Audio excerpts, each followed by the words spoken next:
সব সময় ভাবতাম একদিন যদি সামনে থেকে দেখা হয়, একবার যদি পায়ে হাত দিয়ে প্রণাম করতে পারি।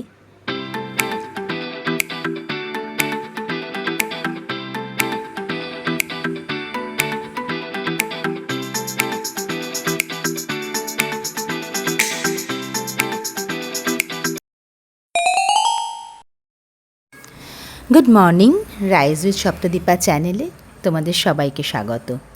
আজকে সকালে ঘুম থেকে উঠেই দেখি বাইরে ঝমঝম করে বৃষ্টি পড়ছে।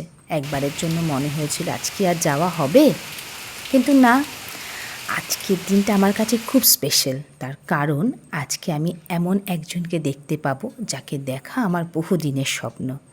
তাই আজ তো আমাকে যেমন তেমন করে বেরোতেই হবে।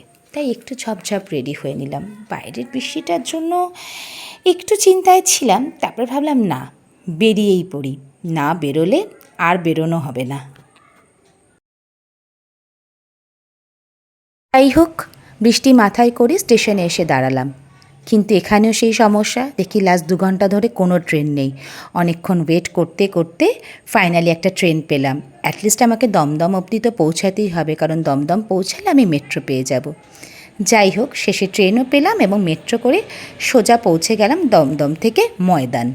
আর ওখানে গিয়ে পিসি আর বোন ওদের সাথে মিট করে 3 জনে মিলে একসাথে চললাম আইসিসিআরে। হ্যাঁ, আজকে আমার গন্তব্য হলো আইসিসিআর, কারণ ওখানে আজকে আমার বোনের নৃত্যনীরের নাচের প্রোগ্রাম রয়েছে, আর সেখানেই আজ আমি গিয়েছিলাম।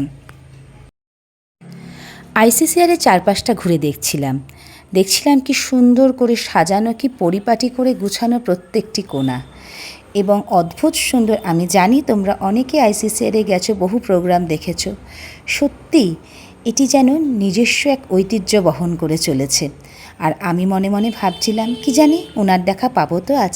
আর ঠিক সেই সময় ওনার গাড়ি এসে দাঁড়ালো। দেখলাম আমি সেই মানুষটিকে যার জন্য এতক্ষণ আমি অপেক্ষা করেছিলাম। হ্যাঁ, ঠিকই ধরতে পেরেছো তোমরা, ইনি হলেন বিশ্ববরেণ্য নৃত্যশিল্পী গুরু থাঙ্কুমণি কুট্টি, যার পায়ে হাত দিয়ে আমি প্রণাম করলাম। আমি যদি নাচের এক বিন্দু জানি, আমি দাঁড়িয়েছিলাম স্বয়ং নৃত্যের সমুদ্রের সামনে। এ আমার পরম পাওয়া। এরপর ধীরে ধীরে শুরু হলো নাচের অনুষ্ঠান। অতি ব্যস্ত সময়ের মধ্যে তারা যে এসেছেন, আমরা আনন্দিত, আমরা আপ্লুত। আমি শ্রীমতী কবিতা করকে মঞ্চে আহ্বান জানাচ্ছি।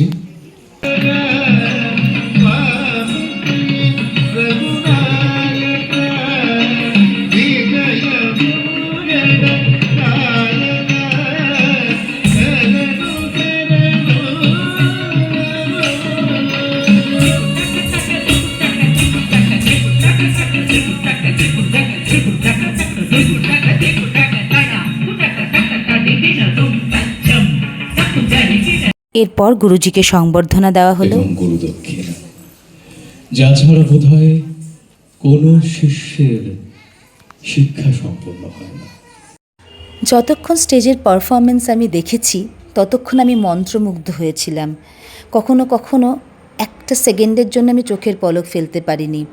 নৃত্যনীরের প্রত্যেকটি ছাত্রছাত্রী যে অপূর্ব উপস্থাপনা, তা সত্যিই আমাকে বাকরুদ্ধ করে দিয়েছে।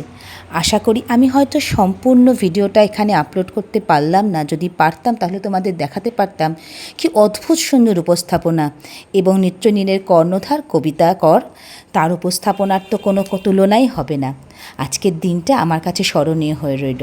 একটা স্বপ্ন যা আমি ছোটোবেলা থেকে দেখতাম, তা পূরণ হলো। আর সবথেকে বড় কথা, অনেক অনেক সুন্দর স্মৃতি একত্র করে আমি ফিরে যাচ্ছি।